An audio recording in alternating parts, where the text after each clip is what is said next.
Hindi ako papatalo dyan. Oh. Ginawa lang yung pusa. Pero ano ba, Certified Pet Fashionista. Pag-usapan pa natin ang OOTD ng fur baby na yan kasama ng kanilang owner na si Adrian Stephen Kabuhat. Good morning sa iyo, Adrian. Good morning po mga kapatid. Pakilala muna natin yung mga pet natin. Ano? Sige Ito, po. parehas sa iyo to eh. Yes. Yung hawak mo muna, si ating Chihuahua. Si Coco Chanel po. Uy, pangalan pa lang, fashion na. Ito Yes. naman, Bottega Veneta po. Bottega Veneta, British short hair, no? Yes po. Oo, okay. So ito, Adrian, kwentuhan mo naman kami. Kailan ka nagsimulang mapasok dito sa, ano ba tawag dito? Pet fashion? Ganyan? Pet fashion shows po. 2015 po nung nag-start po akong mag-join sa mga fashion shows po for animals. So, meron po kasi akong designer na friend. So, yung mga sobrang tela po na pinagtabasan, ayun po yung ginawa naming damit para hindi po masayang. Kasi maganda po yung mga tela eh. So, ayun po, simula po nang sumali po yung unang sinaba ko po pusa eh. So, natuwa po kami kasi lagi pong nagcha-champion po yung mga pets ko nung sinasali ko. So, nakakatuwa po kasi naaliw po yung mga tao, lalo na po nung sinali ko po si Coco Chanel. Natutuwa sila kasi hindi po the usual chihuahua na maingay, na-approach po ng mga bata, ng mga tao, and very friendly po sa mga tao. Ilang pets in total yung sinasabak mo sa mga fashion show? This year po, ang madalas po silang dalawa po. Okay, silang dalawa. Okay, pero ito matanong ko lang kasi sa totoo lang hindi madaling bihisan yung ibang mga pets ha. Yes po. So ano bang tips, anong tricks para madamitan natin ng maayos yung mga alaga natin? Kasi minsan uncomfortable din sila, Yes nararamdaman natin, di ba? Kailangan po may bonding time po kayo with your pets kasi mas marami po kayong time sa kanila, mas may rapport po. Sanayan din po sila as early as 3 months na nilalagyan po ng mga damit para masanay po sila kasi usually po pag hindi sanay yung mga, lalo na po cats, tinatanggal po talaga nila yung mga clothes nila. Ito na nga, parang nagre-reklamo na sa akin itong si Bottega, no? Pero ito, matanong ko lang, meron din bang trends sa pagdadamit? Halimbawa sa mga tao kasi taon-taon nagbabago yung uso eh. Sa pet fashion show ba, kailangan ina-update mo rin yung look mo? Yes po. Usually din po, meron din po kasi akong ginawang design na na-feature din po sa Met Gala.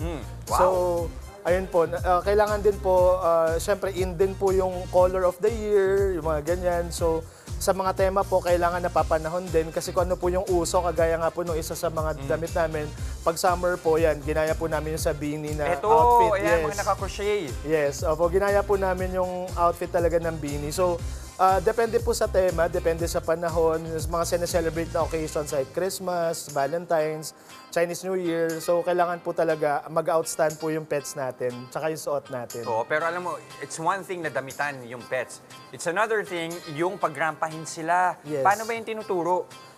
Usually po, kailangan nga po may time po kayo na i-walk din sila. So, kaya gaya po ni Coco, sanay po siya off-leash. Wow. Opo, kasi dapat po hindi po binabatak. Pet comfort po kasi yung priority natin pag naggagawa po tayo ng damit. Tsaka pag nagpa-fashion show po tayo. Ano ba normally yung criteria for judging dyan kapag nararampa yung pets? Number 1 po talaga is pet comfort. Kailangan po nakakagalaw po sila, hindi po napoprohibit yung paggalaw nila sa mga sinusuot nila, kagaya po ng suot ni Coco. Tsaka yun po, ang isa po sa mga factors kaya kami nagcha-champion po, winawaw po talaga namin yung audience. We see to it na bago po yung pandar namin, kami po yung nagpauso ng mga confetti, may mga pa-bubbles pa po. Tsaka yung maliliit na accessories po, like mga sombrero, bag, ganyan. So, ganun po namin winawaw yung audience para maaliw po sila tuwing sasali kami sa events. Panalo. Hanggang saan na ba kayo umabot nila, Coco? Sa New York po, yung pinakamalayo, yes. Ang taray naman nun. Pero ito ba, matanong ko lang fashion show, syempre, meron mga papremyo dyan. Kaano kalaki inaabot ng papremyo? Ang pinakamalaki po na natanggap ko po is 100,000. Wow. Yeah.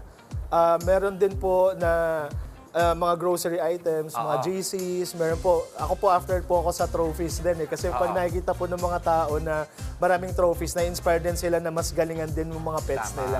Yes. Okay, so ito, tips ulit para sa mga kapatid natin, lalo na ngayon mainit ang panahon, pero trip na trip nila, gusto nilang damitan yung mga alaga nila, ano bang maipapayo mo sa kanila, at paano kanila mahanap kung sakali? Opo. For me po, wag po natin i-humanize yung mga pets natin. They are beautiful with or without outfit. So, lalo na po ngayong summer, siguraduhin po natin, pag hindi naman po aircon yung bahay natin, they are beautiful naked. So, dadamitan lang po natin sila pag isasali sa fashion show. Like kami po, pagkatapos po ng rampa, alis po agad yung damit para mas maging comfortable sila.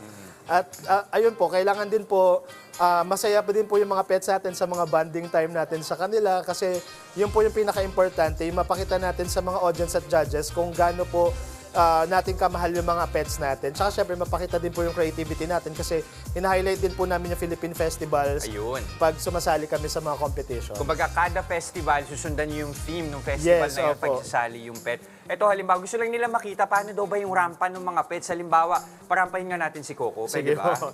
O, Coco, behave ha. Ayan. Yan o, may pasabog May si pa-change Coco. outfit. Change outfit. Sige nga. Friends ba sila ni Bottega? Opo, friends naman. Ayan. Pwede ko bang paglakarin din si Bottega? Hindi po naglalakad masyado si Bottega eh. Ayan. Cute! Ang cute naman. Coco, come here. Umalis Oo, na. ang layo na ng narating ni Coco. Literal. Dito sa studio, di ba? Pero eto, para sa mga kapatid natin, halimbawa na interesado din na isali yung kanila mga fur baby sa mga fashion show at gusto na lang humingi sa'yo ng tips, paano ka ba nila makukontak? We have a group po called Cat and Dog Fashionistas. You can like and follow us po sa social media. May Instagram po kami and Facebook. And of course, pwede nyo rin po ako personally add Adrian Stephen Kabuhat sa aking social media accounts po like TikTok and Instagram. Adrian_Stephen po. May .pets lang po yung sa mga pets ko kasi hiwalay po yung sa kanila. Ayun. Yes. Okay, maraming salamat. Again, Coco, Bottega, and syempre kay Adrian. Maraming salamat sa inyo, mga kapatid. Thank you so much din po. Mga kapatid, Chiki Roa Puno po. Simulan ang inyong araw na puno ng impormasyong kapaki-pakinabang. Sama na sa isang makabuluhang umaga. Tumutok at mag-subscribe sa social media pages ng News 5.